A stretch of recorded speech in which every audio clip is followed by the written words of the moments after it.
master approach. We will have two students, one graduate and one current student, presenting the student perspective. Then we will explain the phases and the different fields, the programmatic assessment, the mentoring program, the mobility scheme, the inclusion and dignity, and then how do you select the phase 2 field and location and the registration process and other more administrative issues. And finally, we will have the session for questions and answers. And I would like to thank you, all of you, for sending your questions in advance. This has allowed us to organize the different questions for the different speakers to address all your questions and clarifications. So let's start with Jake Byrne, Assistant Professor at Trinity College in Dublin, that will start explaining the master approach. Please, Jake. Thanks, Nuria, and welcome everybody.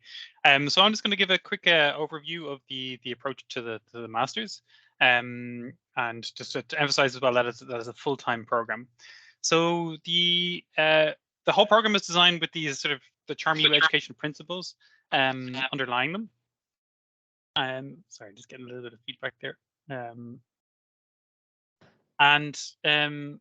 Yeah, so these are the sort of transdisciplinarity is at the core, and you realize that when you do the program of all the education principles. So this is sort of engaging with multiple stakeholders in different disciplines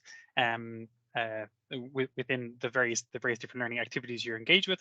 But the also important aspects are research-led and research-based, sustainability, challenge-driven approach, to be inclusive, transnational and intercultural learning, situated authentic learning, technology-enhanced, transversal skills, and student-centered approach as well. So all the learning as part of the masters is designed with these elements. So you should be engaging with them regularly throughout the program. Next slide, please. So again, this is going to be gone into much more depth in the coming slides, but it's the structure of the PhD or the masters is divided into 3 phases. So we got the preparatory phase, which has sort of 3 core modules that will be explored. So they're basically social innovation, sustainability, and transdisciplinary research. And this sort of lays the foundations, and we'll go into that in a little bit. Phase 2 is a flexible, and you will have selected which particular phase, whether that's a rich theme, so whether that's life and health, water, or food. And those will be, again, gone into more details by colleagues in a little bit more detail. And then we have phase 3, which is a capstone, which again will be sort of explored in more detail. So that's where you'll come together in teams and you work on challenges. But I think Mariannika will talk to you in more detail around that. So that's just a very quick overview. But again, like I said, colleagues are going to talk about each of these in a bit more detail in coming slides. So next slide, please. So it's important to sort of highlight as well that the technology is important a component within this masters. So there are sort of 3 main technologies that we'll be using. So we'll have Moodle, which some of you might be familiar with. That's the usual sort of learning management system, and that'll be used to organize the courses and provide a location for materials. Then we'll have the Scorian, which is an e-portfolio system, which is going to be used for the programmatic assessment approach. So this is the way that you'll be assessed and put through things. And I will actually, I think I'm going to come back to that later on as well and talk about programmatic assessment in more detail. And then we'll also be using Microsoft Teams. So this is for collaboration and video conferencing, and really is a big part of the sort of hybrid teaching approach as well. So this is how you're going to communicate with each other, and then also how the lecturers might communicate with you as well if they're in a different location as well. So could go to the next slide, which sort of explores that in a little bit more detail. So there's different modes and modalities that will happen across the program.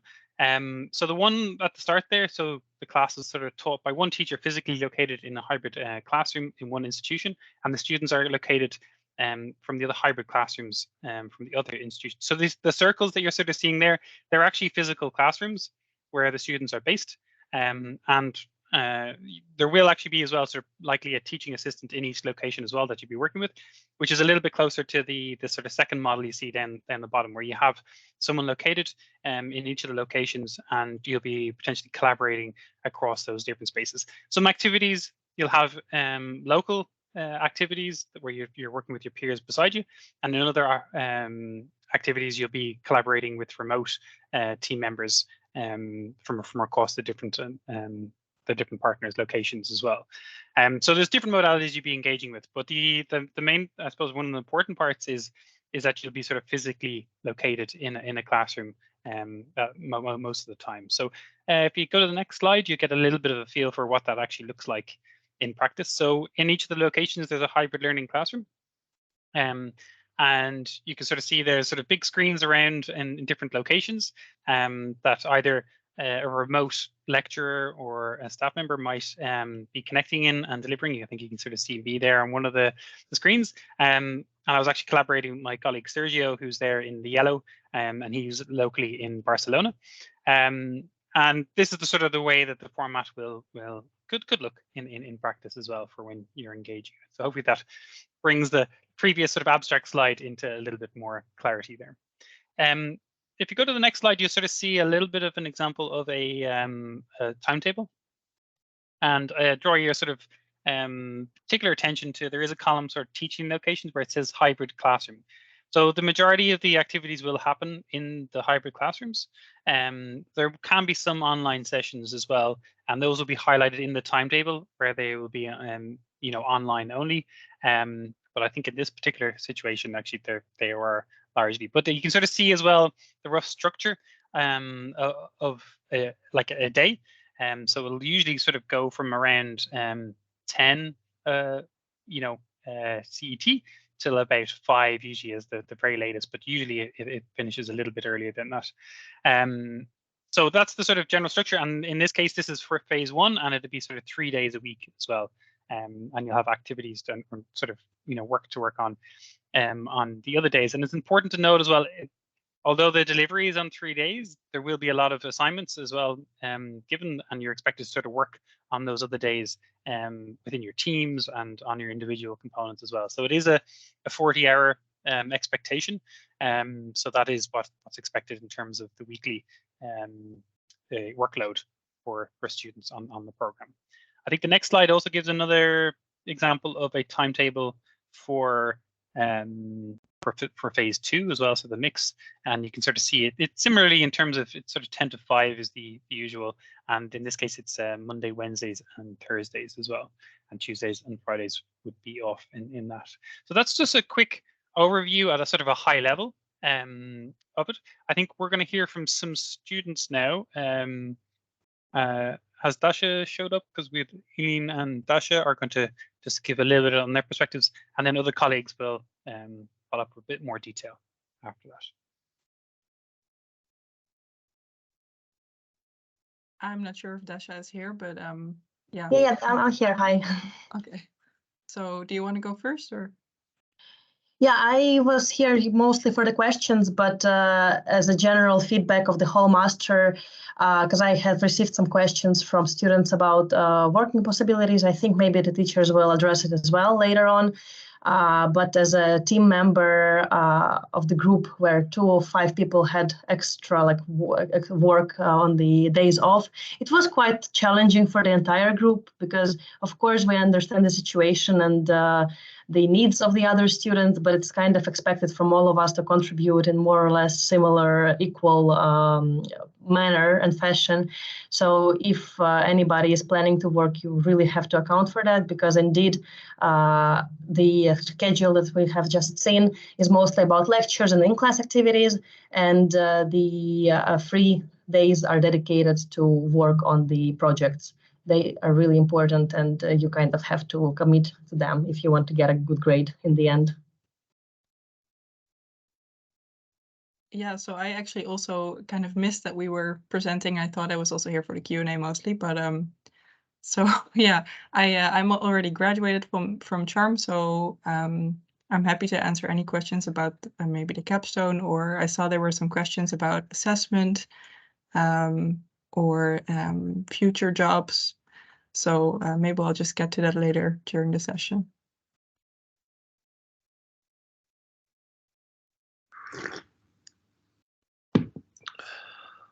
Okay. Will we move on to the phases and fields? And I'm just piping in here because I'm the first, I think, up for that. It's me again. You'll hear from me a few times. So I'm going to talk to you about the phase one, which is what we call the preparatory phase. And the sort of subtitle there is we have sort of transversal skills. So it's 30 ECTS. So there's 3 modules with 10 ECTS each. So we have sustainability, transdisciplinary research, and social innovation. And phase one is a sort of a combination of those. So we've tried to align the contents from those different modules. And the way the sort of structure of that will work is that sustainability will run across the whole of the phase. Transdisciplinary research you'll do for the first half of phase one, and then social innovation will be for the second half. So I'll quickly sort of go through. I don't have too much detail on these modules, but again, if you've got additional questions, do let me know. So sustainability, obviously that sort of explores sustainability issues, whether that's engaging with stakeholders and sustainable development issues, and sort of taking in and making sure that there's sort of inclusive of multiple perspectives as part of that, and what the different sort of social actors might be, and also acquiring sort of the theoretical and sort of conceptual approaches that are used to evaluate these sort of complex challenges. Yeah, and so it's sort of everything from sort of sustainability in theory and practice and policy is will sort of be explored, and there'll be lots of examples as well that you'll sort of cover, and there'll be guest speakers as well talking to different points throughout the semester. But that's the idea there, is to give you the sort of basis and foundation over the sustainability sort of concepts as well. So some of you might be coming from backgrounds where you've covered some of this material before, but just to make sure that everybody has the baseline in terms of sustainability knowledge is important for phase one. Next slide, please. So then what we have is transdisciplinary research. So this sort of serves two sort of aspects. So there's the transdisciplinary aspect, which is really sort of how do we sort of work together from across different disciplines, and also with those external stakeholders, and how do we actually formulate knowledge as well, including the different perspectives from that sort of broad spectrum. And sort of really differentiating it as well from a sort of, what are sort of can be interdisciplinary or multidisciplinary perspectives, and that exploring things from a non-traditional academic perspective as well. So, people who are actually maybe engaging with, challenges themselves in terms of firsthand, and maybe aren't in academia, and they can be societal actors, everything from industry to sort of end users of potential solutions, or anything like that. But also another part of this module as well is sort of research methods and research approaches, and how you actually go about conducting research. It's quite challenging in this particular context as well, because of the nature of transdisciplinary research is it's everything from qualitative to quantitative to mixed methods. So it's about choosing what approaches are appropriate as well for the particular research challenge. So those who as well maybe have engaged in research, it's maybe an opportunity to focus on different types of research methodologies. And for those who haven't engaged in research before, it's about gaining a sort of a basis of knowledge in that space. And the idea as well in that module is that you'd be working on a project, and you'd be sort of learning by doing, and choosing the right sort of methods to sort of explore that piece of research. And in a way, that's why transdisciplinary research is towards the start of the semester, is you'd be sort of doing research and background on a particular challenge area. And then you'd be sort of transitioning over to social innovation, which is the next module. Next slide, please, as well. So that module sort of really looks at sort of approaches and methodologies that you can use in order to address those challenges. So you take the output and the sort of research that you'll have done in transdisciplinary research, and then look at sort of move it to sort of a solution space. So you'd be looking at things like design thinking, and sort of challenge-based approaches to solving problems. And there's lots of different little techniques and things like that you'll learn as part of that as well. So yeah, so it's sort of like, how do you sort of action those? those elements. And all the 3 modules as well, they'll have their own assignments associated with them, but they will also build towards an end report for the end of the semester, which is sort of like a combined bringing together the different aspects of the modules together into a single report and a presentation and such as well. So you'll have an opportunity to work on those challenges. Those challenges are usually sort of somewhat student led as well. So that can give you an opportunity to sort of try to find something that fits for you as part of the module. So that is, I think, the end of for phase 1. So I'll hand over to my colleague Adam for phase 2. Thank you, Jake, and warm welcome to all the attendees. And on behalf of my colleagues, I'm representing the water field. So my name is Adam Toth. I'm representing Utrecht University and Eötvös Loránd University at the same time. The next slide, please. So let me allow to bring an allegory of the water cycle. So of course, the maybe one click, Marichel, if I'm not mistaken. Sorry, yeah, the water starts, you know, in the sky, in the atmosphere, and then, you know, from the clouds, the water is falling. And you can imagine that our modules are the sources of information, module 1, 2, and 3. Module 1 is focusing on the water cycle and the extremes in the water cycle and their complex consequences. Module 2 is focusing on the solutions, adaptation measures and strategies. And the last one is a hot topic, which is about the urban environment and water. So of course, the clouds are dripping water to the surface. Those can be represented as the module content. Of course, stakeholders can join those creeks and rivers, and you can bring your own ideas to that journey, and at the very end we will reach the sea, which can represent the solution. And that's actually our way of learning, from engage to investigate and to the act phase. The next slide, please. So we have weekly thematic topics, and I cannot see the texts coming. Thanks. So we have 3 weeks devoted to the water cycle, and then we have some core concepts, including ecology, economics, legal aspects, societal aspects related to water. So it's not only about the natural science or engineering, it's fully transdisciplinary. And then, of course, the reflection, the engage phase, the end of the engage phase of the challenge-based learning. And then we have some dedicated weeks for our modules. You will see that we are working with the combined delivery of our 3 modules, but we still have some focus weeks for the 3 modules. And then we have the mobility weeks, the investigate phase of the challenge-based learning experience, and the last weeks are for the act part. And on the next slide, you can see the various learning activities. So we mainly use flipped classrooms. So basically you need to present something to each other, and you will learn from each other by doing so. You can even practice presentation skills as well. As I mentioned, we are doing the 3 modules in an integrated delivery way, and we are combining individual and group components, even related to the assessment. Your learning journey will be guided by a coach, and that topic, what we call as the longitudinal challenge. So challenge from day 1 to the very last day of the semester, what you can tackle and investigate in more details with some content experts.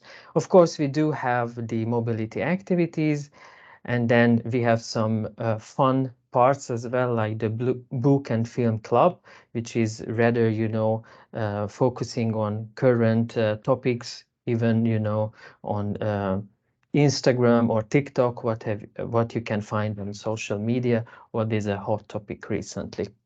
The next one, please. The engage is fully a group component of the learning journey because the students are working together in groups of 3 to 5 students. And then for the investigate part, they will do individual investigation for a certain aspect of the challenge. And then for the act phase, they will bring together all their findings and they try to find a solution together for that main question. And then just to understand this journey, in the upcoming slides, you will see some examples and structure for our journey. So for the engage phase, we start with throwing so many content to the so much content to the students. So there is a book on climate change, a movie of David Attenborough, and then the water cycle processes, lectures, the core concepts, lectures, further readings, open discussions, like an informal discussion, roundtable discussions with the peers and the lecturers. So those are basically the main ideas. So you can get familiar with the water field during those activities. And then specifically related to your learning journey, we have some ideation sessions. What are the current challenges related to water? And of course, you start working in groups. And in order to do so, you need to complete a team role test. And of course, you will be assigned with a coach or even coaches. Related to the assessment for the engage phase, on the first week, there is a hackathon. You need to produce a sort of like a solution for that short challenge. And then there is an engage report, which is about exploring the big idea, the essential question and the challenge, and then an engage pitch as well. So this is around 7 weeks, more or less, of course, including some breaks and some national holidays as well. On the next slide, you can see the investigate phase, which is individual. And here, the students will have the opportunity to reflect on the phase 1 content. So we invited transdisciplinary research, sustainability and social innovation lecturers to reflect on the topic of water and what the students have learned during phase 1. We have invited some inclusivity experts as well. Other experts like working in companies and at NGOs who can provide further insight into your challenges. We have explored some Global South case studies as well. And during these 8 weeks, most of the workshops are tailored. So basically you receive in-class help and guidance for your challenges. Related to your task, there are some predefined guiding questions, sort of like a checklist for your challenges, and you need to solve and investigate the previously formulated challenges. Of course, you will have coach meetings, you need to do literature review, even interviews, data analysis, it's up to your challenge, and you can do local or even virtual tours. Related to the assessment, here there is a big piece, the investigate report, where you state your findings, and of course there is an informal update on the progress just to share and exchange the knowledge. And finally, during the ACT phase, on the next slide, you can see that here we are really focusing on the solutions. So there is a high focus on the longitudinal challenge and especially how to solve your challenges. So here we had some workshops by Tangent, an ideation workspace of the Trinity College Dublin, and then some sessions on social innovation, designing, prototyping, how to solve challenges, even pitching techniques. And here the main focus is definitely on group work and on coach meetings. And related to the assessment, here you have the ACT report itself. You need to pitch your solutions. And of course, there is a group collaboration assessment. You need to assess your peers and you need to reflect on the journey. And just to give an example, on the next slide, you can see in practice. So we have this general broad question: what sustainable solutions are serving communities' water resilience? And one group identified the big idea as the water conflicts. And their essential question was, how can we mitigate conflict over the scarce water resource in the Tigris-Euphrates basin? And as you can see, this big idea, this main essential question, was broken down into 4 individual questions. One is focusing on the water flow, so the role of dams, and another one on agricultural practices, drinking water aspects, and the wastewater management as well. And on the next slide, you can see some proposed solutions. So it can be an engineering solution like a fish-friendly dam and a turbine combined, drip irrigation for agricultural uses, but it can be even the feminization of agriculture education, so the gender roles. We need to include the various ethnic and religious groups. And of course, what is really needed in this region is the national and international cooperation. So the group proposed creating dialogue between those stakeholders. And finally, just to see that basically water is everywhere. So this is a result of a task posed to the water students, which SDGs are related to water. And as you can see, water is everywhere, even in the background or in the forefront, but water has relation to all the SDGs. And with that, I'll hand over to my colleague, Victor.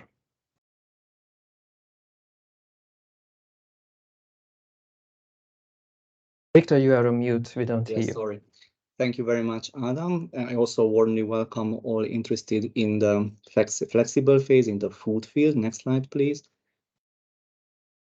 So the food team is revolving around the main topic: how can nutritionally and healthy food be accessible to everybody on the planet in a sustainable manner?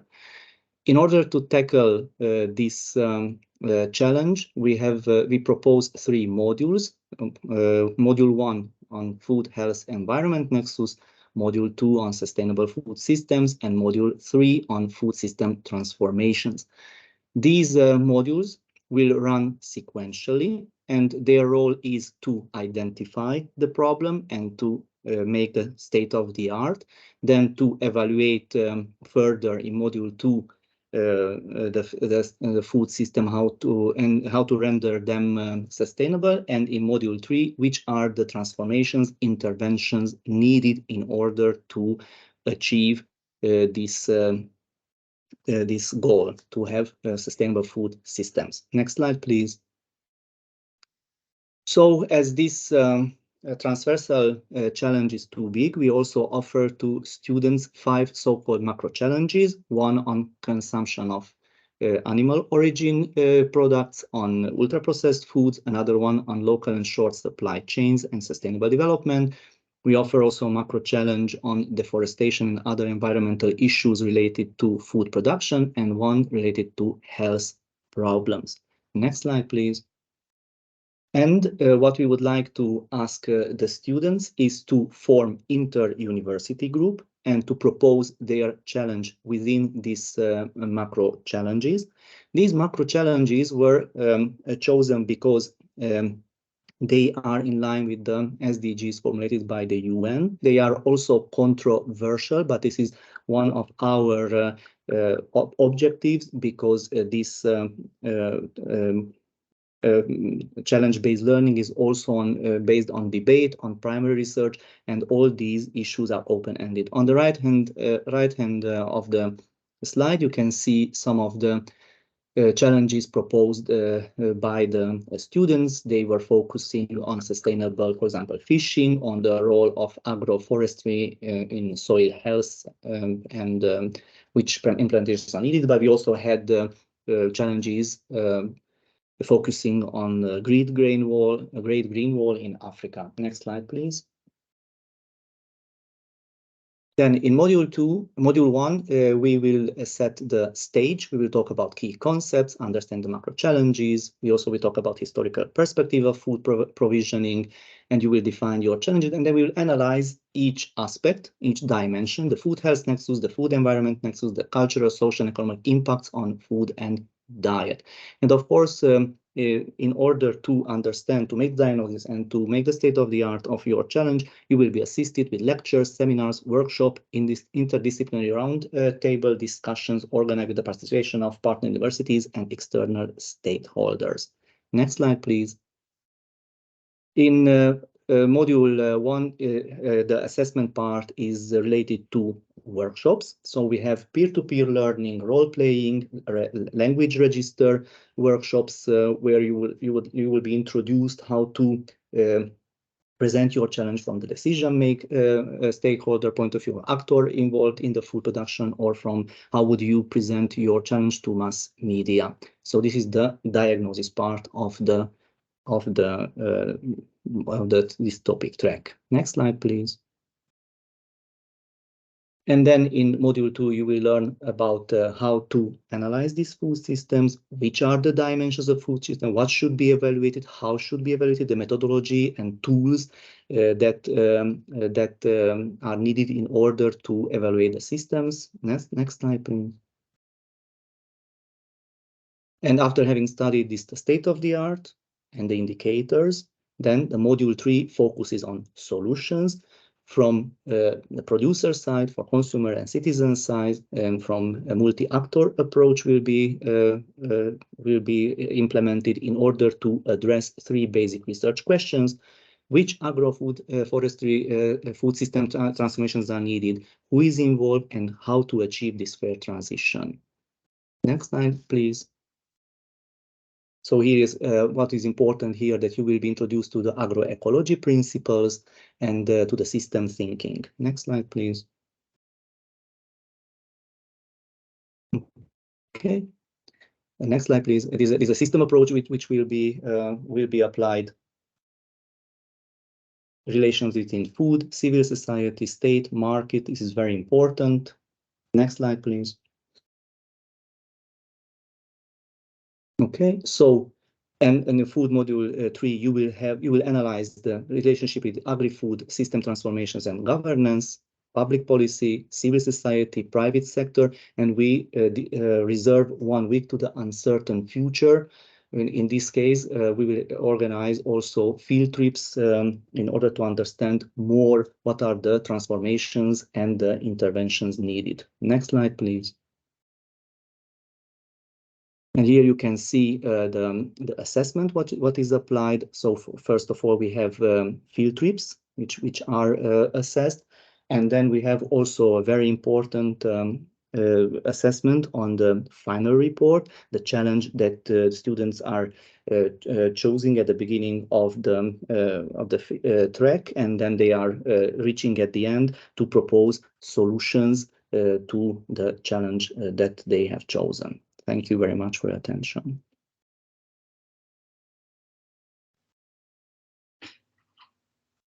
Thank you. Good afternoon to all of you. I am Katalin Felvinci, and I am presenting Life and Health. That is the 3rd thematic track of the opportunities for the flexible phase.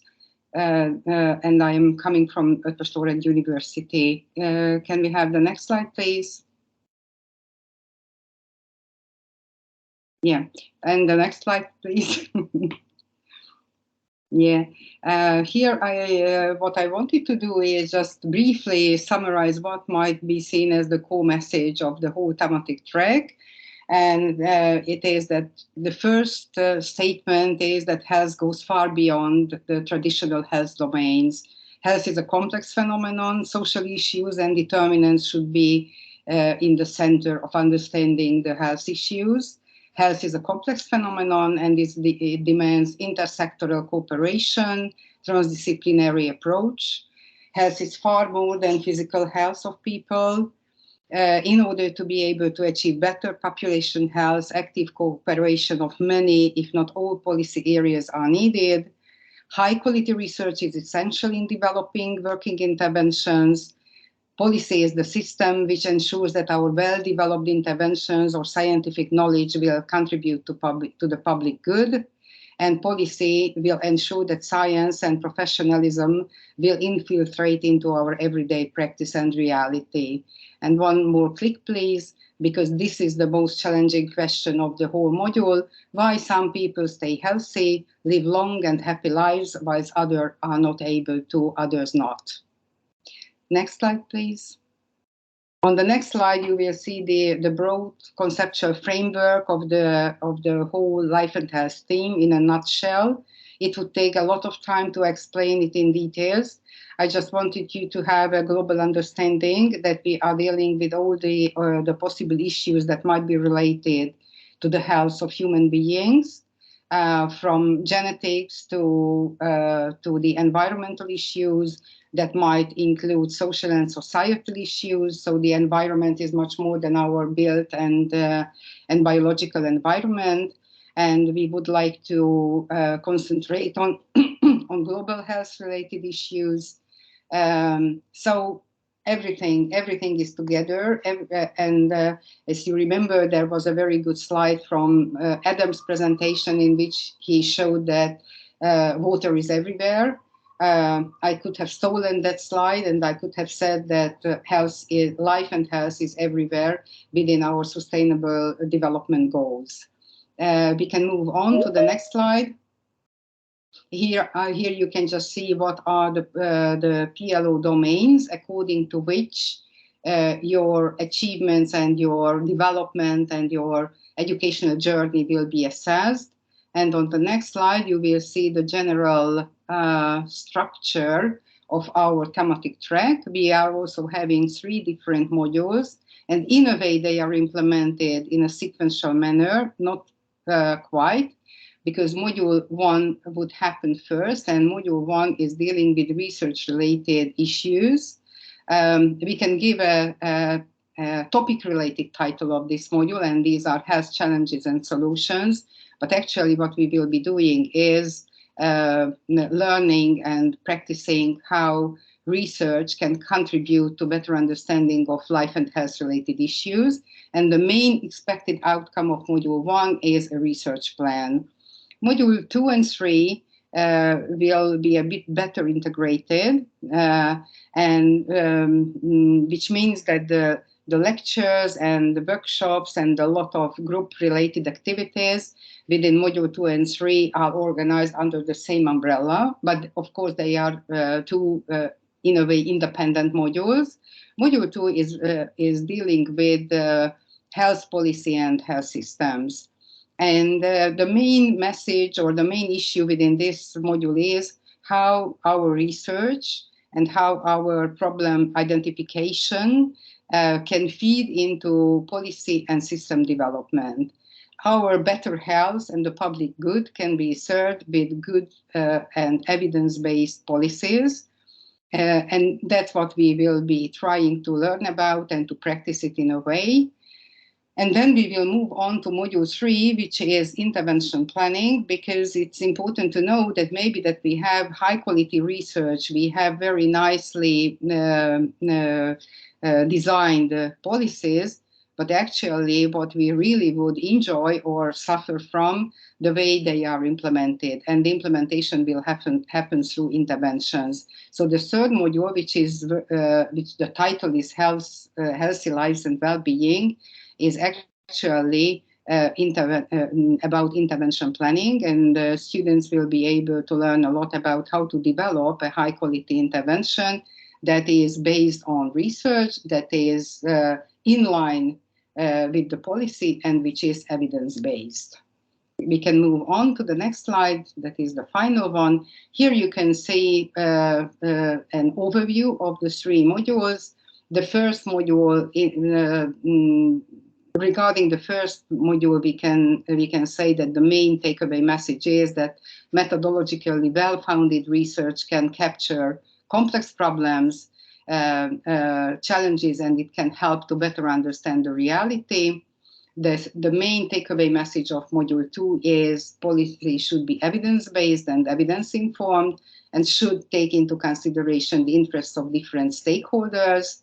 And finally, Module 3, the main takeaway message of Module 3 is that every policy is only as good as its implementation, and the interventions will translate policies into practical solutions and into reality.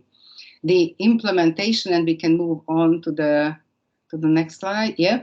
The implementation of the module will be very similar to the other thematic tracks. We will have lectures, we will have workshops, roundtable discussions. It will be challenge-based, as you will be working on different projects in the different modules, or in some cases, maybe that you will be following the same challenge, the same project, but you will approach it from different perspectives. There will be individual and group consultations, individual and group presentations, field visits, meeting with people with lived experiences, and of course there will be mobility opportunities, but we will get back to it. There will be 3 classroom days in a week, as Jake has already mentioned, individual and group work and readings, especially on those days when you don't have classroom activities. And of course, there will be the programmatic assessment of your achievements to see your personal development longitudinally. There was a question beforehand, according to which there was an interest if people are able to work together with other thematic tracks, or can listen to the lectures and participate in the activities of the other thematic tracks. At the moment, during the implementation of the different thematic tracks, it's very unlikely because the thematic tracks are organized parallel to each other, so you will not have the physical opportunity for that. But we are looking, and we found during the previous cohorts the opportunities and the chances for organizing inter-track activities, and it is still on the agenda. Thank you very much for your attention. Thank you, and this is where I take over. So I'm Marianneke Vijgen, I'm assistant professor at Utrecht University, and I'm coordinator of the capstone, the final phase of the masters. So next slide. So just a bit of a recap of the full master program. So first you have the first phase, then the second phase where you choose your track, and then the third phase. This is a capstone phase, which means that you're working on a sort of a challenge, a sustainability challenge that is submitted by stakeholders, and you work in teams, and those teams can be from various themes that you have chosen in phase 2, so it doesn't necessarily translate one-on-one, but it depends on the interest of the students. So based on that, we will allocate students in the different teams. Next slide, please. So what does this mean? It's all challenge-based learning, of course, and that's already in phase 1 and phase 2, but it's especially so in the final phase.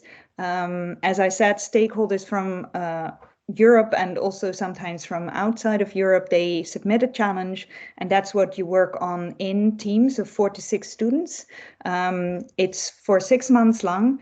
And students and extra academic actors, so stakeholders, they collaborate on sustainability challenges. So you co-define them, you analyze them, you evaluate, and then eventually also address the challenge. So the idea is really to collaborate with the stakeholder in your analysis, so transdisciplinary research, but then also to eventually come up with some kind of solution, like a policy recommendation or a business model or a prototype or a certain application, a software product that you then develop that can also be used by the stakeholders. So it's really a sort of learning by doing. And throughout the capstone, you also get certain skill development workshops. Of course, you have built your knowledge and thematic knowledge and skills during phase 1 and 2. But this is just a bit of a recap also on certain types of data analysis that you exchange on also with across the teams in these workshops. So you will be also using the hybrid room in this during this capstone phase. And it's really student-centered. So while stakeholders submit the first idea of the challenge, the students are really sort of in the lead, and they are the ones to sort of really define, fine-tune the challenge and the sort of research questions, and then the individual research questions. The idea is that in the end you write a capstone report and a product. But students individually, they also carry out analyses. So it's both individual assessment and then also team-based assessment. And it's really also meant to, with the idea of like developing yourself and developing the skills that you want to focus on for your future career as well, and build networks during that phase. The next slide. So this is a bit of an overview of the capstone challenges that we had last year. At the moment, we have just finished the allocation of the current cohort, the second cohort of students, which are again new challenges. So each year you have new challenges. Some of the stakeholders, they stay with us, so they have like really great experiences, such as the UNCCD, the UN United Nations Combating Desertification Convention, and the UNFCCC Climate Convention. They have resubmitted a challenge again, and they are again working on a challenge with the students this September. Also, University of Pretoria. So each year, new stakeholders can submit, but sometimes older stakeholders, the stakeholders who have been involved before, they also submit.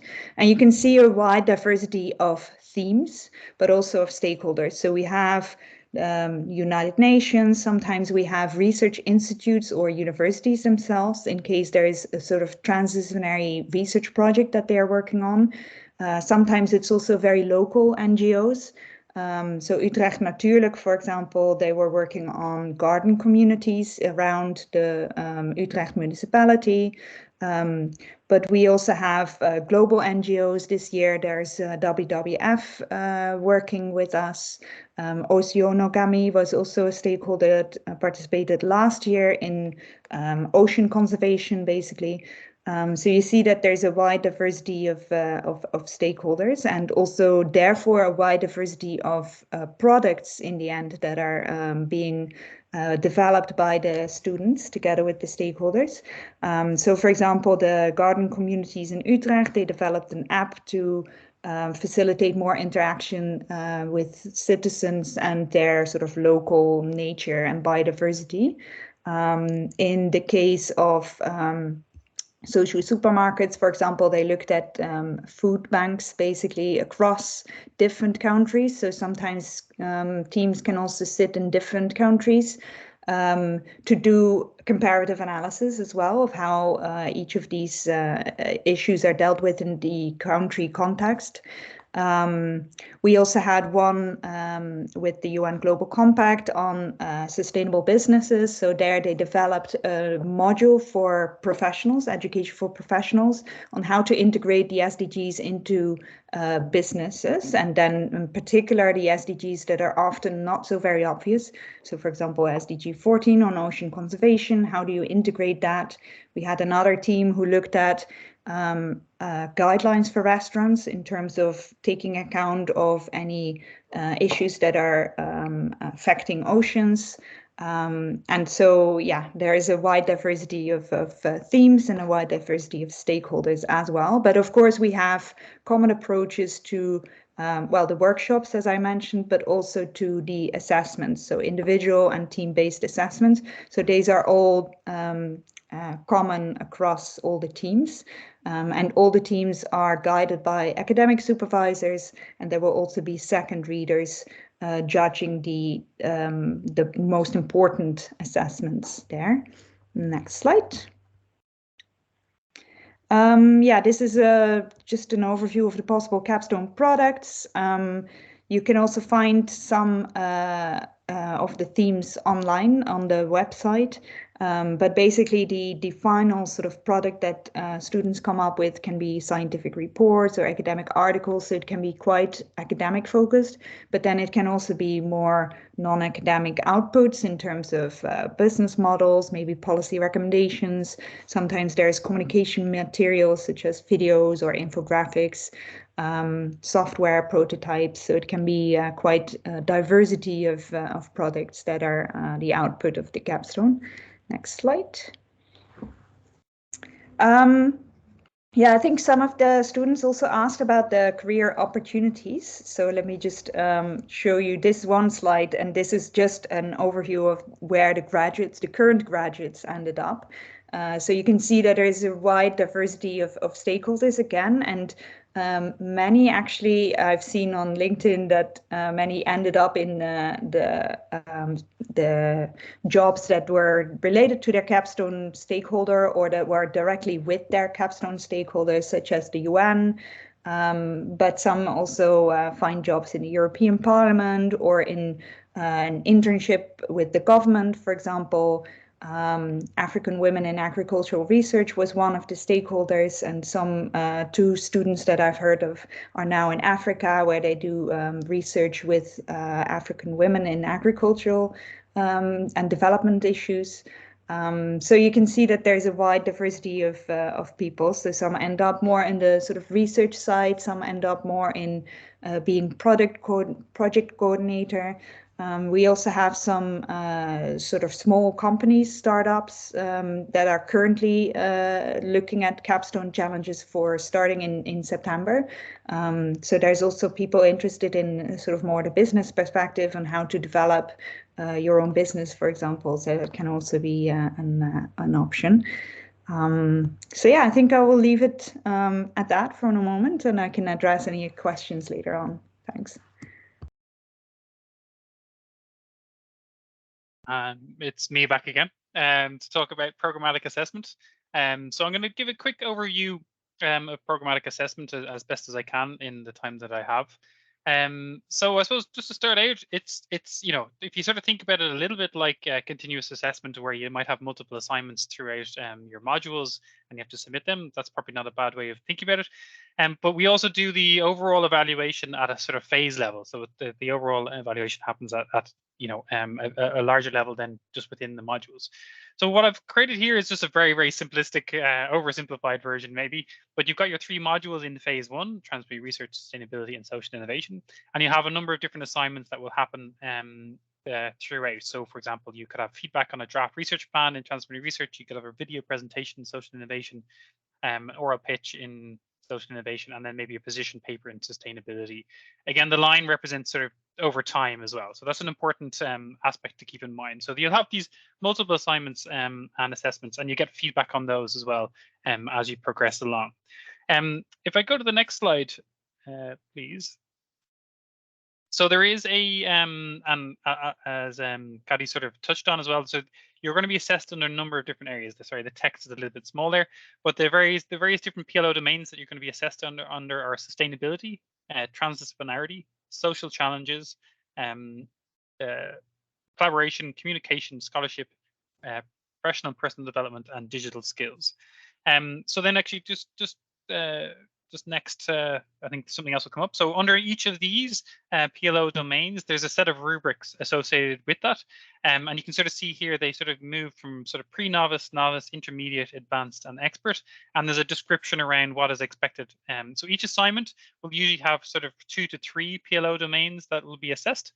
And then you'll get feedback based on that, and you get assessed on that. And you be assessed by a level here. And if you just go to the next one as well, slide there, or well, that's actually just another thing will pop up here. So in terms of what the expected level, that actually it changes as you go through the phases. So the expected level, for example, in phase 1 is the novice level. During the flexible phase, that moves up to intermediate, and in the capstone phase there's advanced.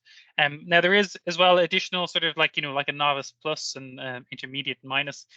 So there is sort of a range in between it. But if you were performing very, very well in the phase 1, you could be, sort of a novice plus or even a intermediate sort of minus, sort of as a sort of an example.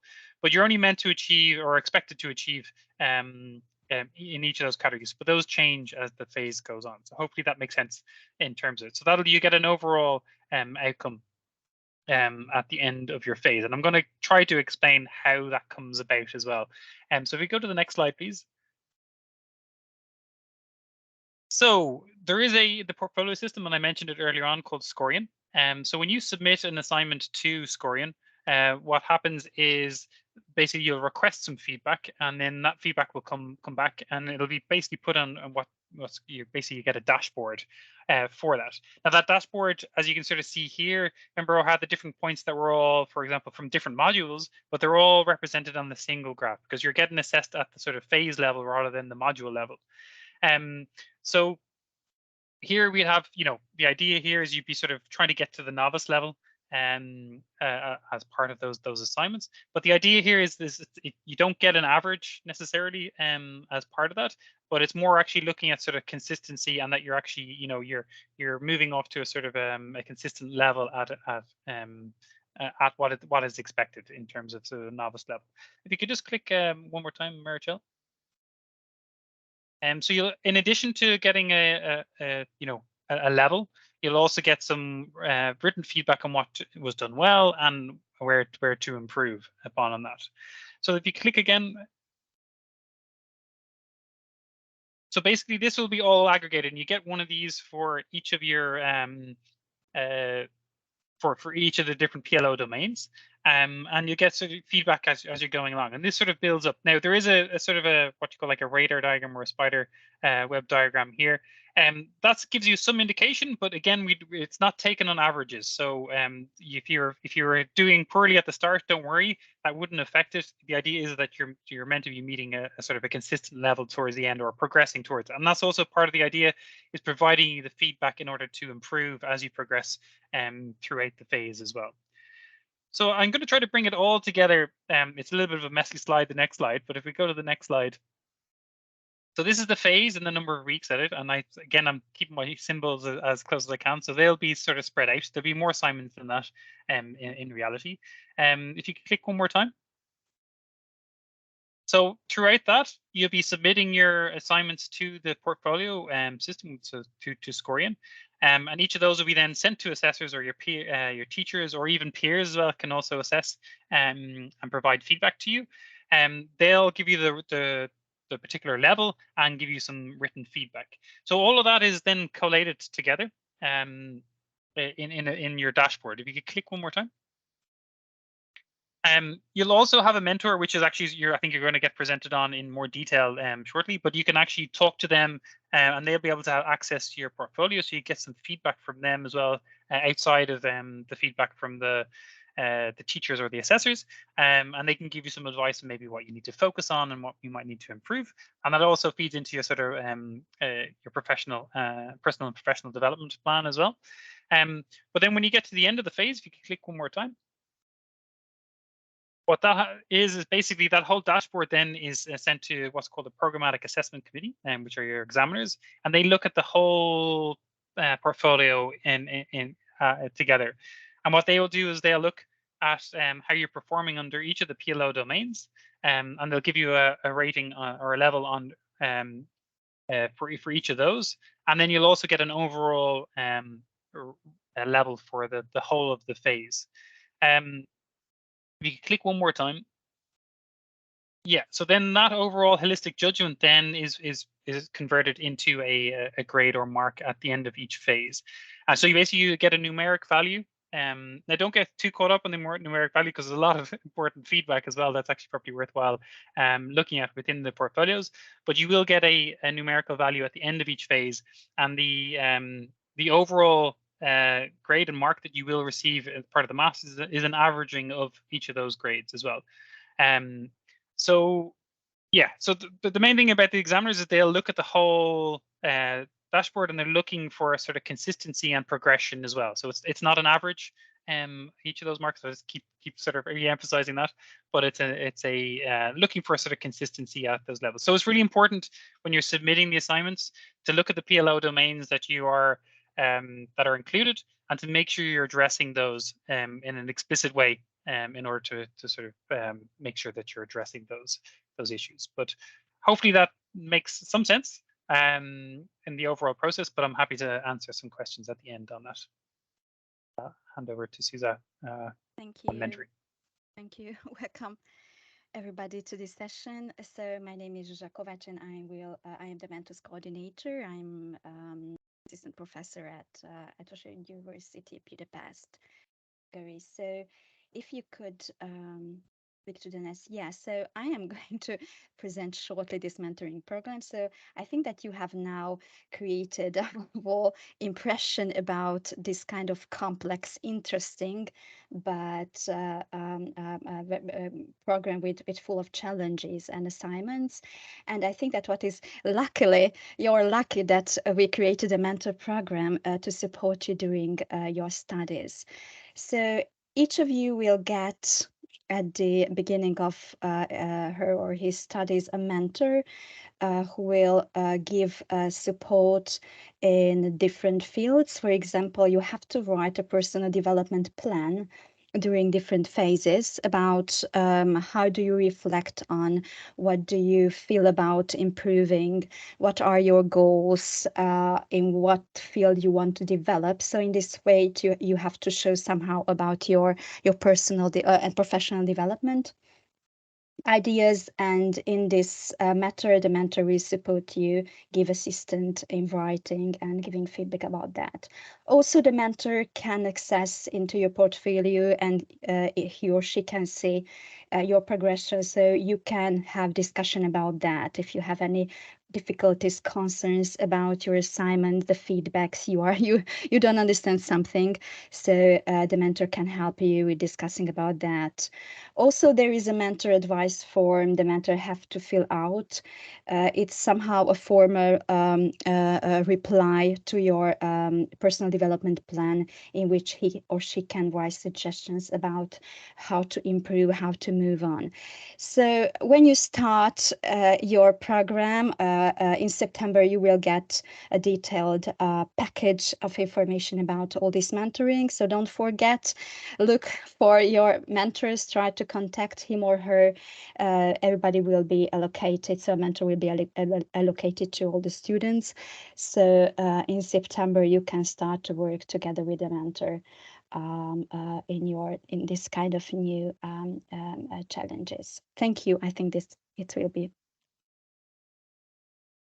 Good evening. I also warm welcome you. My name is Peter Tardai from Eötvös University in Budapest. I'm coordinating mobility activities in the CHIME-EU Alliance. Next slide, please. So you might know that CHIME is an abbreviation, and M in this word means mobility. So it's also a sign that mobility is really a vital part of this study program.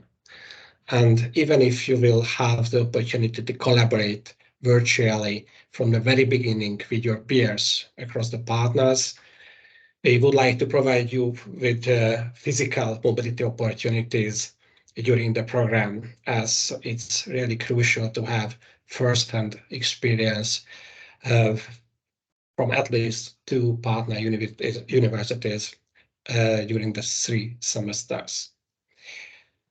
What are the concrete opportunities for this? You will start the study program at one partner university, and you will continue this at a different one. So there will be a semester mobility during the second phase. You will get an Erasmus grant for this from your phase 1 university. The actual procedures and even the grant amount will different somewhat from university to university, in line with the normal procedures and grant amounts of the local university. You can get more detailed information about it from the so-called colleagues of the Joint Virtual Administrative Office. One of them, their task is to help you with this mobility procedure and provide you with information. Later on, maybe you will get an additional semester mobility. It depends on the challenge you will be allocated to in line with your interest for the third phase, for the capstone phase. And if this is not the phase 1 university, it will mean an additional Erasmus Plus grant. We also hope to have an additional mobility opportunity probably during phase 2. This is a so-called blended intensive program. It's blended, and it means that you will have short-term physical mobility, probably for 1 week. And during this, you will have the chance to have some field work, to meet external stakeholders, to work together with your peers on a common challenge, and so on. But it's not simple physical mobility, because before, during, or after this physical part, you will collaborate with your team members virtually on the topic of your team. For the first cohort last year, we had track-related blended intensive programs. For this year, we had a cross-thematic program where we had all the students studying in the different tracks together for 2 weeks. And now, after these 2 different experiences, we have to assess our experience and to make a decision for the future for your turn. But most probably there will be some type of blended intensive program integrated into your study program. And finally, there is an additional option. It's called traineeship after graduation, also supported by Erasmus. It's not an official part of the program, but an additional opportunity provided at least some of the CHARMU member universities. Next slide, please. On this slide, you can have the whole mobility scheme, the logic of it. As I said, virtual cooperation for the first phase, semester mobility for the second semester, with some blended mobility opportunities, and again, semester mobility with an Erasmus grant for all those who are not returning back to their phase 1 university. And additionally, you will meet teachers from different contexts. This last slide just about to give you the feeling of these field trips, mobility elements, and I really hope that you will enjoy all these opportunities the program will provide for you, and I'm open to answer any questions during the last part of the session. Thank you for your attention. Hello, everyone. Thank you so much, Peter. My name is Agnes, and I am the inclusiveness leader. Please, the next slide. Thank you. So as you have read on the CHARMU website, CHARMU has core values, and one of the core values is inclusiveness.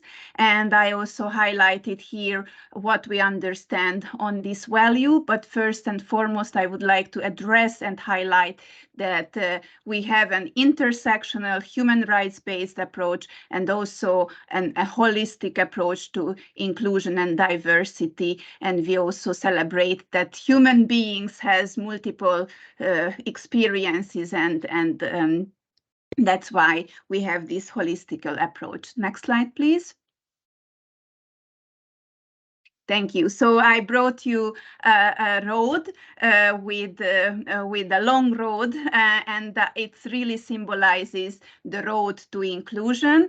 Creating CharmEU's also operational and organizational structures, and the master program is a step-by-step approach to make sure that all of our procedures and the master program is inclusive. And it's also not only the inclusion team's work, but we are working collaboratively. We also would like to highlight that the landscape is also symbolizes that the higher education landscape on a global and European level is changing. So the student and staff population is increasing and diversifying. So the new challenge for the 21st century is education to make an inclusive and accessible higher education for all. Next slide, please. Thank you so much. So we are working on a concept of universal design approach. It originally starts from the architecture, where the greatest extent of users and the needs are incorporated. And also there is a theoretical background in the educational science, and also in ICT, in info communication technology. So the main purpose here for the master and for the CharmEU is to make sure that we design with an inclusive mindset from the beginning, rather than fixing the environment, and therefore we also need all the colleagues. What I also forget to mention in this very heavy things is that, of course, how we make sure that these buzzwords are not just superficial, but really meaningful, is that we incorporated inclusion measures throughout the master program, starting from the admission process. Many of the students probably were in contact with us for the admission process inclusion measures. Then we have a very small grant on creating a more accessible experience regarding the financial barriers. And then throughout the master, we also have a needs assessment procedure. Next slide, please. And basically, the most important thing I highlighted is that it's everybody's business to make an inclusive environment. And what is also important, that we also work in this integrity and respect. So we also have a respect policy, as it was also on the first slide. Next slide, please. And last but not least, we have the email addresses. You can reach out to us from the don't worry. We kept this charmeu6@elted.hu email address from the last 4 years. We keep this email address, it's active. And also, if you encounter any problems with this email address, you can always reach out to me on my own email address. So thank you, and I give the floor back to the colleagues. Thank you very much, Agnes. And I will go right to the practicalities that you were asking also in your questions. What is going to happen, and this was quite a recurrent question from you. How are you going to know where do you will end in phase 2? You made you choose in your admissions, but we know that you need more information and more mature decision. So we are going to send you a form where you can confirm the field and rank the location. And I will explain what the rank. So with this information, we will assign you, because some of you will change your mind. We hope that the majority not, because we have planned accordingly. But we will assign you, and your in the registration process, you will make this decision as a binding one. Okay, so you will know by the end of June, I would say, where is your phase 2. So what we have planned with the numbers that of your intentions in the admission is to open water in Montpellier.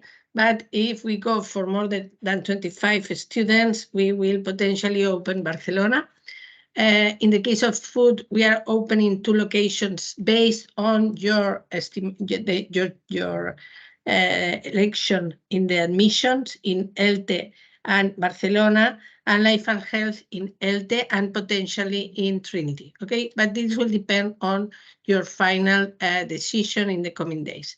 For this, we have prepared this form, but we are going to ask you where do you start? We know that, okay, but we need to check with you that you have a clear vision on that.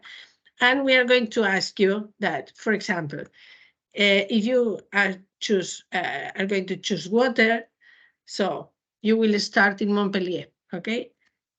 In the case that we go over 25, we ask, just in case that we arrive to this possibility, that you rank Montpellier and Barcelona. Okay, so you are going to be asked for the field and then for the location and the rank of them in the case that we can open that.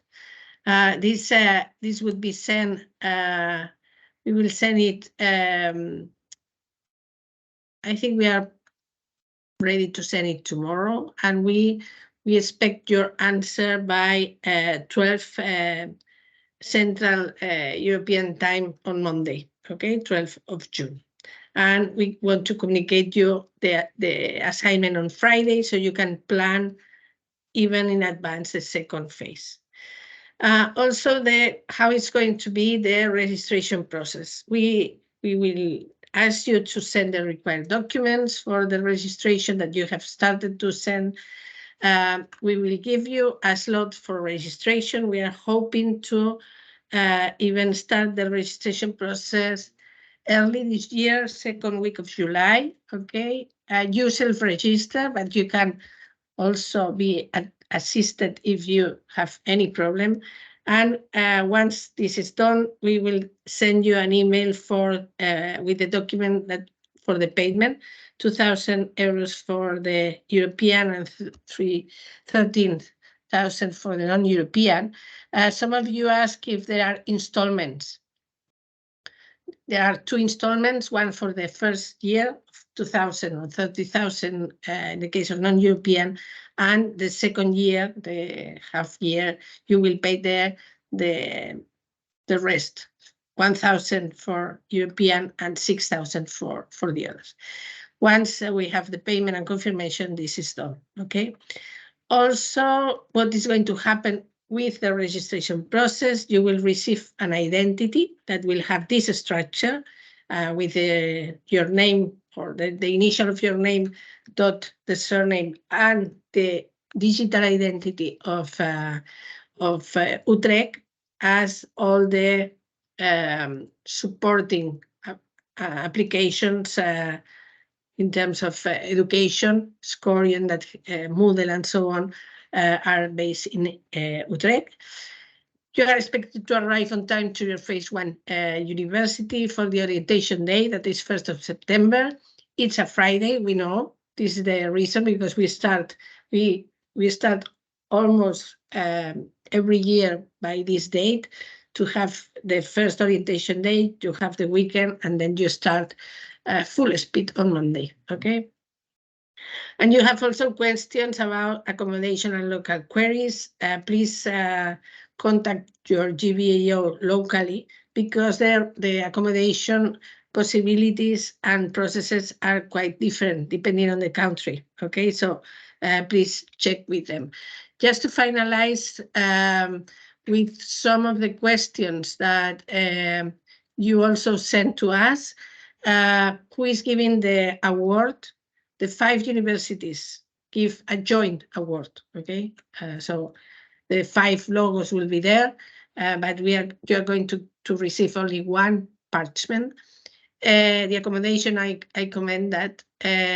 About the question we did about Facebook and so on, we are adding you to the Facebook community, okay? About WhatsApp Meet community, you will need to organize this when you arrive. We cannot do that because of data protection. And also, some of you ask if you need to do something about Erasmus Plus grants funding. Not yet. I mean, you are not funded for your first location. This will happen with your mobility in phase 2. And for that, the procedure will be managed by CHARM, and you will be informed on time. 2 more things. One that you also ask is that if you can work while studying. We can not say you no, because it's a personal matter, but you need to think about the load is 40 hours a week. So this is a full-time program, and you will not have the capacity, or you will be very overloaded if you do that. And the other is, some of you ask if you can change the specialty or the field once you start phase 2. The answer is no, because it's not a matter of planning also, but also a matter of location. So it's not a way that you start life and health in ELTE and then try to move to water in Montpellier. Okay, I think this covers more or less your questions, but we have space yet to have, even if we end a little bit later, to give you the possibility to ask questions. So now the floor is yours. Nuria, do you manage, or do you want me to manage directly? I prefer that you manage, because I have to leave on time at 7. Okay, so thank you, Meritxell. Yes, so Eliana, I think. Oh. Yes. Hello, can you see me? Yep. Hear me? Yes, great. I wanted to ask if you could give us a little bit more of an overview of how you decide people for traineeships after the masters, and who are the companies or organizations that do consider trainees from the masters. Thank you. Okay, I will answer something. The possibility of the traineeships when you finish are not available in all the countries, because it's a legal matter in some of them. For example, in Spain, once you are graduate, you are not available to go for a traineeship, because it's considered that they exploit you, okay? But this is different in other countries. But normally it's the student that looks for the place that they want to go. But if any other wants to answer that, Marjaneke or Peter or... Just one brief remark. Yeah, this is a specific action of the Erasmus Plus, and it's not run by each of the Charm EU partners. So, for example, at ATA, you can submit an application about this, and there are some other partners where you cannot. So you should check it. And the decisive question is, which will be your phase 1 university? Because in the Erasmus logic, this will be your sending university. Thank you. This answer your question, Eliana? Okay. Emma?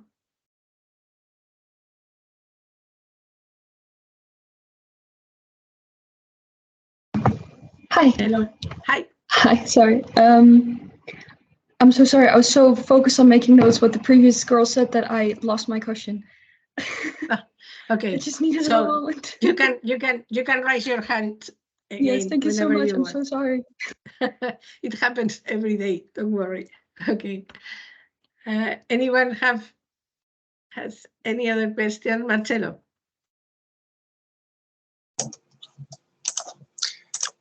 Hello, can you see me? Yep. Okay. No, my question is more related to the payment, and I noticed that it's yeah, I remember it was 2 different prices, but since my question was more related to the fact that I live in Peru, but planning to move, and I have the Italian nationality, therefore the European Union citizenship. So I was wondering if I have to pay the 2,000 or 13,000. I think you made the same question in the information session. And if you have a passport, an Italian passport, you need to provide it to us, and you have a European fee. Okay, thank you. But we need your Italian passport for doing that. Okay. And okay. Also one last little question related to the documents that I still have to submit. I noticed that I went to the Spanish consulate, and they told me that the documents, the public documents from Peru with the Hague apostilla, they're valid in Spain. They don't need to be legalized anymore. This means that I can submit my documents as they are right now. If they are legalized through this apostille, this is the legalization process. Then I don't require the Spanish consulate stamp anymore. No, if you have any doubt, just scan the documents and send it to the GBAO. Okay. Because it's the best way to ensure that we are talking about the same. Okay, Emma, I think you recovered your question. Yes, luckily I did. Thank you. I wanted to ask if the 40-hour work week includes class time or not? If it includes what? Sorry? Class time. Does it include the time in class? It does. Yes. Okay, great. And I would also like to ask if the tuition fee that has to be paid, the first installment of 2,000 euros, does that have to be paid in once, or could that also be paid in several installments as well? No, it needs to be paid in once, the 2,000. Yes. Yep. Thank you so much. Okay. Next, I don't see your name. MF Wine. Hi, my name is Milad Yusuf. I'm the dad of one of the students who's actually still in class to finish out his undergrad right now here in Oklahoma. And his name is Ethan Yusuf. The question I have is there's actually two. One is Bed Down. He's put out there a message out to students that want to team up for housing. I guess this is something the university doesn't really help too much on, is you're basically working it on your own to find housing. Is that a correct statement? Yes, and it's quite, I don't know, which is, where is your son in? He's going to go to the Utrecht. Yeah. Okay, because in Utrecht, I think that very early, but I think it's too late now. There is some management in the university. I'm not the expert on that, and I am not sure Marjaneke is neither. But if not, I think through Facebook, maybe they can try to team up for that. That's what he's trying to do already.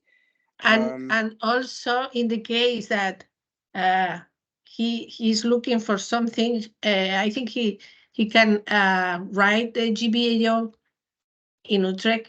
So maybe sometimes they know students and want to, but maybe Eileen and Dasha can give any tips. I mean, the students, because they are the ones that have been there. They can also maybe contact with phase 2 students. But Eileen or Dasha, do you want to answer something? Yeah, sure. I myself studied in Utrecht in the first phase, and I did my bachelor's in Netherlands. Generally, it's a huge problem with housing. So yeah, it's good that you start searching now, because it's almost impossible at some point. But I think if you start in like June, it's fine. I suggest texting in the Facebook group. Maybe I have even seen the message already, because I remember somebody searching for a roommate in Utrecht. But if it's student housing, then just Facebook groups, I think, is the best option. However, there is like this tendency in Utrecht that many student houses don't really accept international students because of, I don't know. I don't want to go into detail about the Fortunately, he's Dutch as well. He's dual citizen. So congratulations, then you have a safe deal. Yeah, I say it like this. I'm prior Air Force, and so I married a NATO souvenir. from the Netherlands. So there you have it. Okay, perfect. Then yeah, just go on Facebook, search for student housing Utrecht groups and search for housing there. Yeah, it should be possible, doable. The next question is the timelines of these phases. How long is phase 1, 2, and 3? I didn't get a sense of that, so I know what kind of contract I need to sign for a lease agreement. Phase 1 is from September to beginning of February, and please, if I am wrong, correct me, any of my colleagues. Second phase is middle February until 1st of June, more or less, and middle June, and because we have made so much judgment. And the third phase, so the second academic year, is again from September to end of January, and then they need to defend the master thesis by 1st of February or so.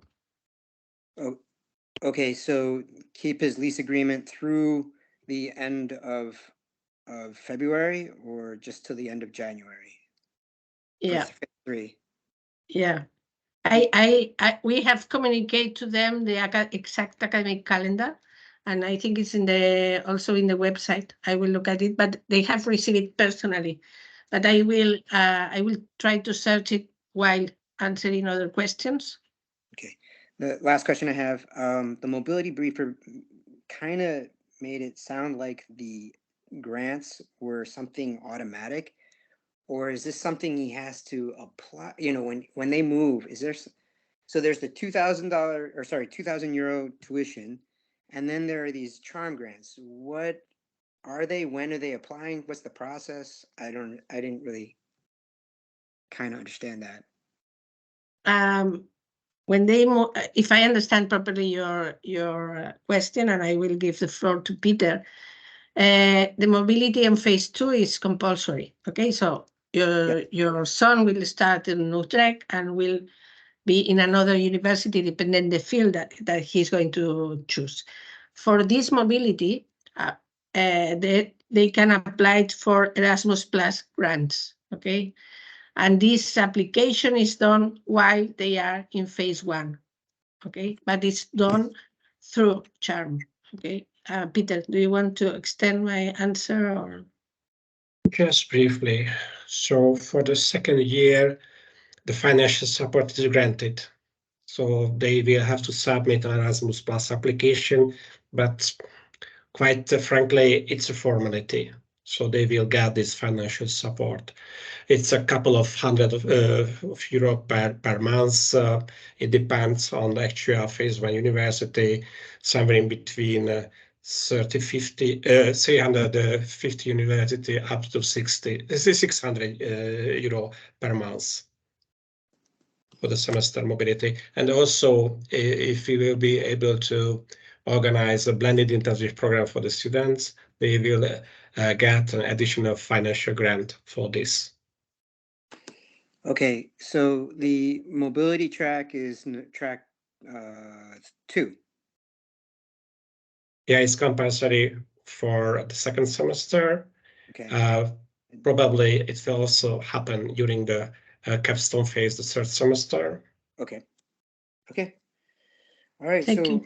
They could potentially just be paying tuition for €2,000 one time, and then if they apply in a timely manner, they can, reduce it to nothing.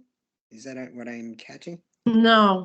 The grant is not for the tuition fee. The grant is for the mobility cost.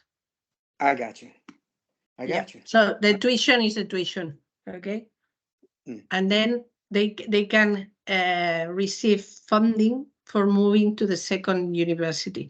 I mean, this is for traveling and cost of living. All right. Thank you so much. Thank you. I don't have any questions. Thank you. Unless my son comes in here soon. Oh, last question. I do have a question. My son graduates at the end of July, and his transcripts and his diploma won't be ready for apostille until maybe mid-August. What do I do? Because I know you guys have deadlines prior to that. we have an statement for that. Don't worry. They can state that this is the case, and we believe in them, and ensuring that if the documents are not provided on time, they will not be able to graduate. Okay, but it's a normal situation. Okay, thank you. So, okay, so Annabelle. Yeah, hi, thank you. Is there any chance that we get the recording of this presentation before we have to make our decision for track 2, so Monday? Yeah, we will put it in the website, right, Valenka? Perfect. Yes, in the website and in our YouTube channel. Okay. Well, it was quite a lot of information. Thank you. Yeah, I imagine. And also the presentation. I mean, not only the recording, but also the PowerPoint. Marcelo. Hi, can you hear me? Yes. Yes. Hello. My question is regarding the civil liability insurance. I'm going to Barcelona for track 1. Yeah. And I understand that students that purchase from Ferreira and Ojeda office the UB incoming policy, they immediately get the civil liability insurance.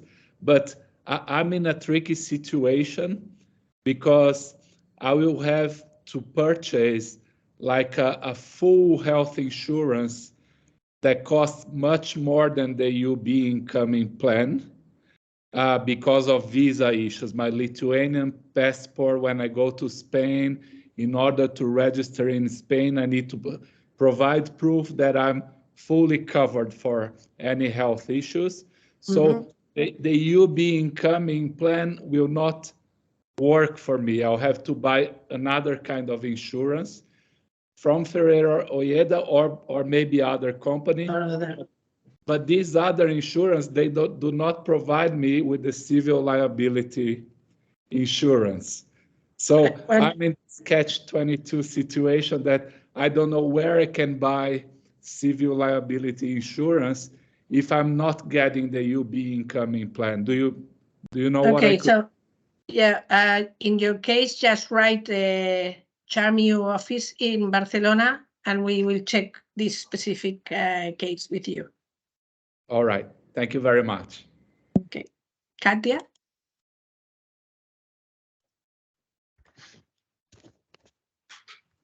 Hi. Okay, sorry. Now you should see. I have 2 questions. The first one will be related to phase 2. So I'm a bit confused now because when we applied for the program, we had to mention our preferred track. And I was wondering if we now just have to click that same track again, or if we are actually allowed to choose again in case we have a different preference after that information that we just received. Is the case because for those, some of you have applied very near to the decision, but others applied in February. So we want that the reason of this session is that you can get the right expectations, and we give you the possibility to choose.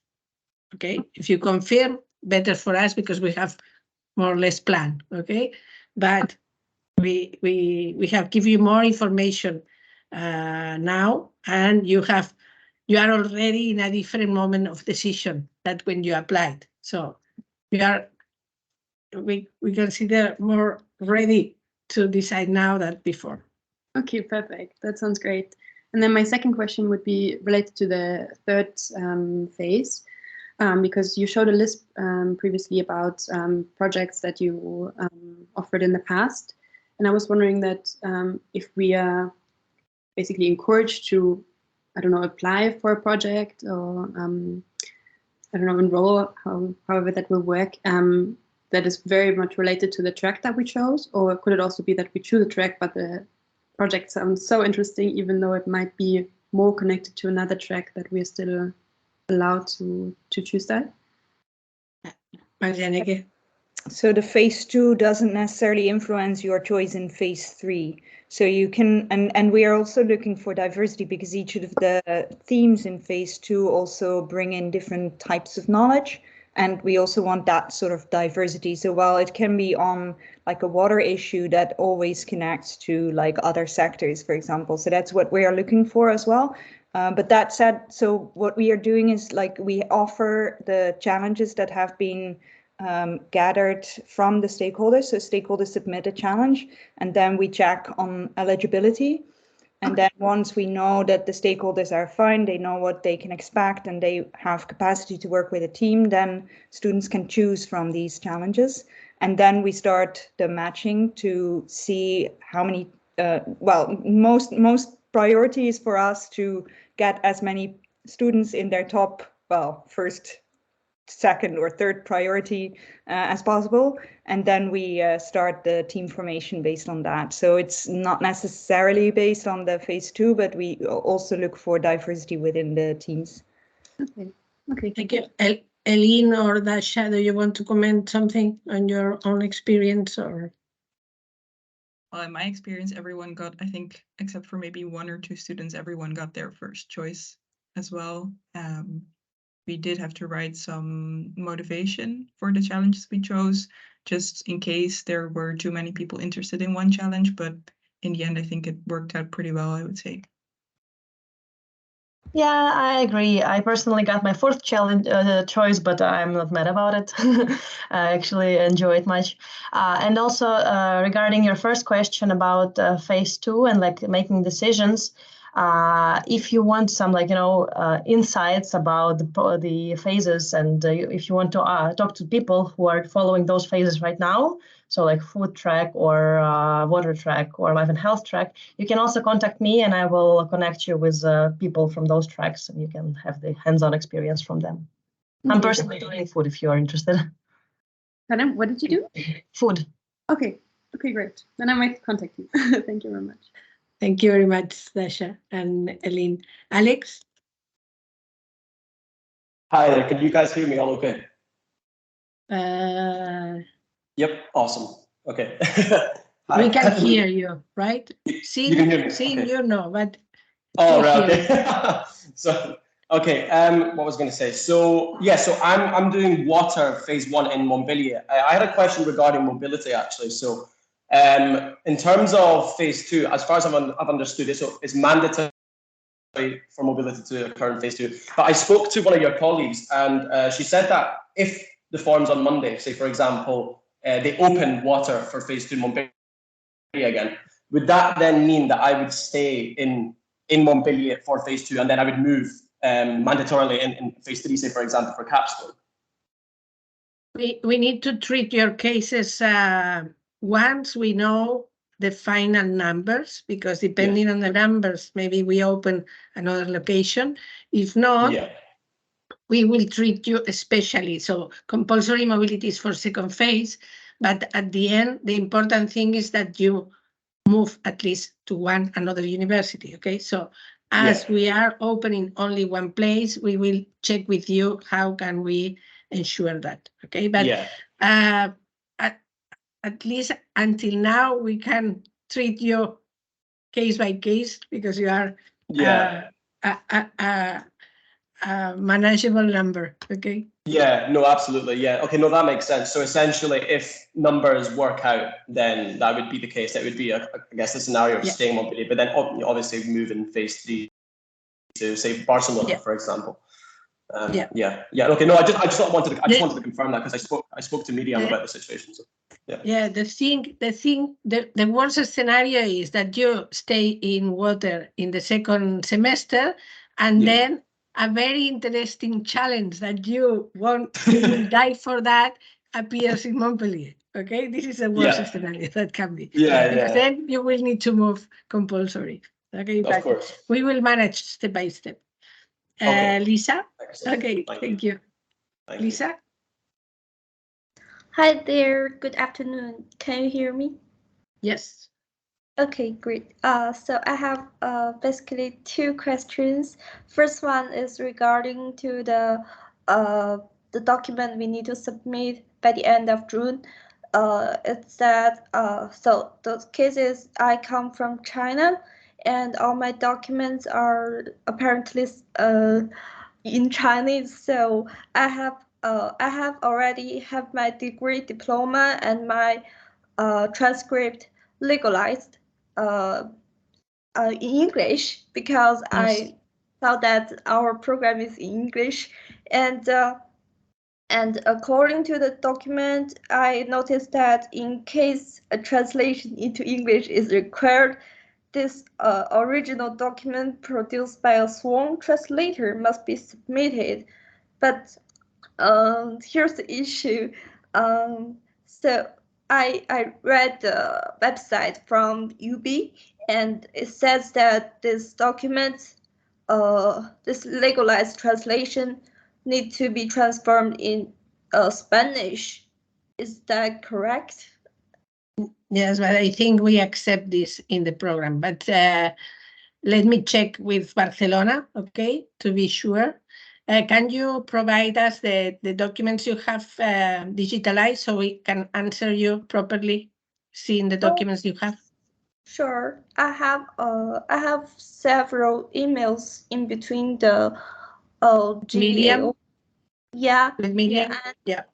Okay. And so maybe I could let this question later through Yeah. email. Okay. And the other question is it's similar to, I guess one of us has asked before, is about the civil liability insurance. I mean, I have problem in purchasing it right now as well, but I just want to confirm with the period that insurance covers. Do we have any requirements for the period that the insurance is active? Where are you starting? What is your university? I start my phase 1 in Barcelona. So I think you can contract this through the company that Barcelona has an agreement with low prices. It's in the website, but I can tell the GBAO Miriam that sent to you the link. Okay, that would be great. Thank you so much. Okay, thank you. So I don't see any other hand. Eileen or Dasha, do you want to add something? Well, maybe this is a lot of information, of course, this information session. It also takes me back to the past year and a half for me. But if anyone has any more questions about student experience, you can find me on LinkedIn, and I would be happy to help out. Thank you. Dasha? Yeah, same. I am finally in the Facebook group chat. I didn't know that it existed before, but you can just type Dasha and I'll be there, and you can hit me a message. Feel free. Okay, it seems that we have the last question. Didiane? Yes, can you hear me? Yes. I just had a notification that I made a group chat for WhatsApp for our whole cohort, and I put it in Facebook. So I just wanted to let everyone know to go to Facebook and click on the link so we can all talk. Perfect. Thank you very much. Eileen? Sorry, there was an accident. Okay. Okay, so let me thank you, all of you, to being here. You are almost there. We are very willing to welcome you on board. You are the 3rd edition, so we are happy on that. And thank you for all the speakers, especially the students that volunteered to do that. So see you in the next phase. Bye-bye.